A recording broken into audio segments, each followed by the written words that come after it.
Hi friends, എല്ലാവർക്കും magic വേൾഡിലേക്ക് സ്വാഗതം. നിങ്ങളെല്ലാവരും സുഖമായിരിക്കുന്നു എന്ന് കരുതുന്നു. ഇന്ന് ഞാനിവിടെ തയ്യാറാക്കാൻ പോകുന്നത് ഒരു കശുവണ്ടി തീയലാണ്. വളരെ ടേസ്റ്റുള്ള ഒരു ഫുഡാണ്. അത് എങ്ങനെയാണ് തയ്യാറാക്കുന്നതെന്ന് നമുക്ക് നോക്കാം.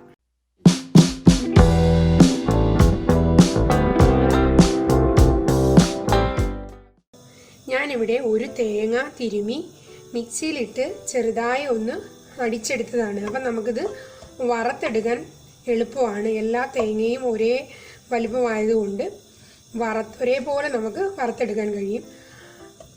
അതിലേക്ക് ഞാൻ 2 ചെറിയ ഉള്ളി,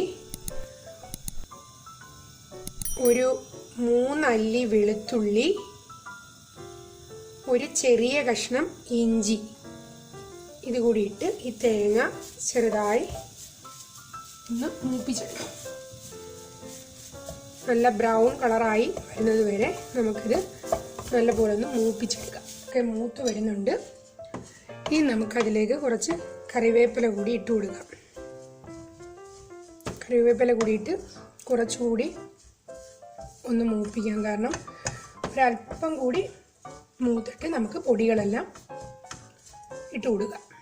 ഇവിടെ മൂത്ത് വന്നിട്ടുണ്ട്. ഇനി അതിലേക്ക് നമുക്ക് 1 സ്പൂൺ മല്ലിപ്പൊടി, 1 സ്പൂൺ മുളക് പൊടി, മഞ്ഞൾപ്പൊടി, 1/4 സ്പൂൺ കുരുമുളക് പൊടി, 1/4 സ്പൂൺ ഉലുവാപ്പൊടി ഇട്ട് നമുക്ക് നല്ലതുപോലെ ഒന്ന് ഇളക്കി ആ മുളക് പൊടിയും ഇട്ട പൊടികളെല്ലാം ജസ്റ്റ് ഒന്ന് മൂക്കാൻ വേണ്ടിയിട്ട് നമുക്കൊന്ന് ഇളക്കാം.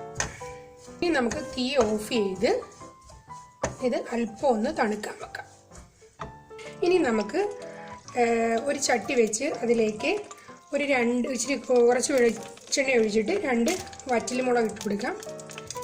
അതിനുശേഷം 2-3 ചെറിയ ഉള്ളി, 4 ചെറിയ ഉള്ളി പൊളിച്ച് അരിഞ്ഞത് അതും ഇട്ട് ചെറുതായി ഒന്ന് വഴറ്റിയെടുക്കാം.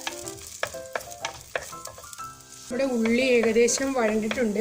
അതിലേക്ക് ഒരു തക്കാളി കൂടി അരിഞ്ഞത് ഇട്ടൊന്ന് വഴറ്റിയെടുക്കാം. തക്കാളി ഇവിടെ നല്ലതുപോലെ വഴണ്ടിട്ടുണ്ട്. ഇനി അതിലേക്ക് ഞാനിവിടെ 150 ഗ്രാം അണ്ടിപ്പരിപ്പ് ഒരു 2 മണിക്കൂറോളം വെള്ളത്തിയിട്ട് കുതിർത്തെടുത്തതാണ്. ഇതിൽ നിന്നാണ് ഞാനൊരു 10 അണ്ടിപ്പരിപ്പ് എടുത്ത് അരപ്പിൻ്റെ കൂടെ അരച്ചത്. ഇനി ഈ കുതിർത്തിയെടുത്ത അണ്ടിപ്പരിപ്പ് നമുക്ക് ഈ തക്കാളിയും ഉള്ളിയും വഴണ്ടതിലേക്ക് ഇട്ട് കൊടുക്കാം.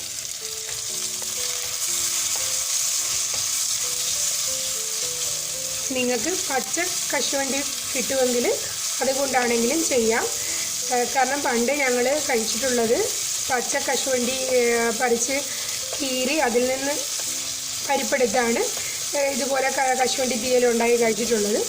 ഇപ്പോൾ അത് കിട്ടാൻ വളരെ ബുദ്ധിമുട്ടായതുകൊണ്ട് ഉണക്ക കശുവണ്ടി 2-3 മണിക്കൂർ വെള്ളത്തിലിട്ട് കുതിർത്ത് എടുത്തു കഴിഞ്ഞാൽ നമ്മൾ ആ പച്ച കശുവണ്ടിയുടെ അതേ ടേസ്റ്റ് തന്നെ ആയിരിക്കും.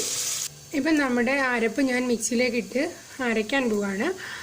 ആ അരയ്ക്കുന്നതിൻ്റെ കൂടെ ഒരു 10 അണ്ടിപ്പരിപ്പ് ഇതുപോലെ കുതിർത്ത ഒരു 10 അണ്ടിപ്പരിപ്പ് കൂടി ആ അരപ്പിലേക്കിട്ട് നല്ലതുപോലെ ഒന്ന് അരച്ചെടുക്കാം. ഇനി ഇതിലേക്ക് നമ്മൾ തയ്യാറാക്കി അരച്ച് വെച്ചിരിക്കുന്ന അരപ്പ് ഒഴിച്ചു കൊടുക്കാം. അപ്പം എൻ്റെ തേങ്ങ കുറച്ച് മൂപ്പ് കുറവാണ്.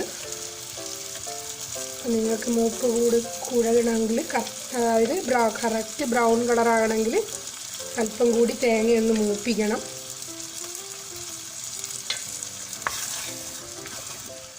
ഇനി ഇതിലേക്ക് നമുക്ക് കുറച്ച് പുളി പിഴിഞ്ഞ് ഒഴിച്ചു കൊടുക്കാം. ഒരു നെല്ലിക്ക വലുപ്പത്തിലുള്ള അത്രയും പുളിയാണ് ഞാനിവിടെ എടുത്തിരിക്കുന്നത്.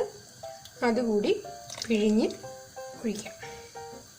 ഇനി നമുക്ക് കുറച്ച് ഉപ്പ് കൂടിയിട്ട് ഒന്ന് ഇളക്കി ഇതൊന്ന് അടച്ച് വെച്ച് തിളപ്പിച്ച് നമ്മൾ ആ ഒഴിച്ച വെളിച്ചെണ്ണ ഒന്ന് മുകളിൽ വരുന്നത് വരെ ഒന്ന് അടച്ച് വെച്ച് തിളപ്പിക്കാം.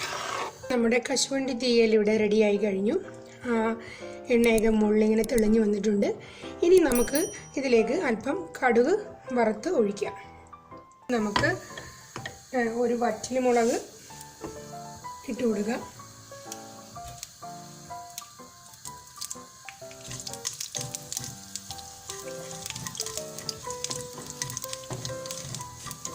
കുറച്ച് കറിവേപ്പില,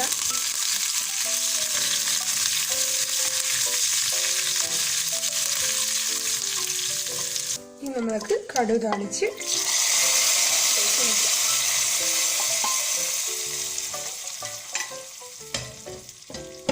നമുക്കിതൊരു സെർവിങ് ബൗളിലോട്ട് മാറ്റാം. അപ്പോൾ നമ്മുടെ അണ്ടിപ്പരിപ്പ് തീയൽ ഇവിടെ റെഡി ആയി കഴിഞ്ഞു. ഇത് വളരെ ടേസ്റ്റിയാണ്. ചോറിൻ്റെ കൂടെ കഴിക്കാൻ നല്ല ടേസ്റ്റുള്ള ഒരു കറിയാണ്. നിങ്ങളെല്ലാവരും ഇത് ട്രൈ ചെയ്ത് നോക്കണം. നിങ്ങൾക്ക് എല്ലാവർക്കും ഇഷ്ടപ്പെടുമെന്നാണ് ഞാൻ കരുതുന്നത്. അപ്പോൾ നിങ്ങൾക്ക് എൻ്റെ വീഡിയോ ഇഷ്ടമായെങ്കിൽ ലൈക്ക് ചെയ്യാനും ഷെയർ ചെയ്യാനും കമൻറ്റ് ചെയ്യാനും, നിങ്ങൾ ആദ്യമായാണ് എൻ്റെ വീഡിയോ കാണുന്നതെങ്കിൽ സബ്സ്ക്രൈബ് ചെയ്യാനും അതിൻ്റെ തൊട്ടടുത്ത് കാണുന്ന കുഞ്ഞു മണിയിൽ ഒന്ന് പ്രസ് ചെയ്യാനും മറന്നു പോകരുത്.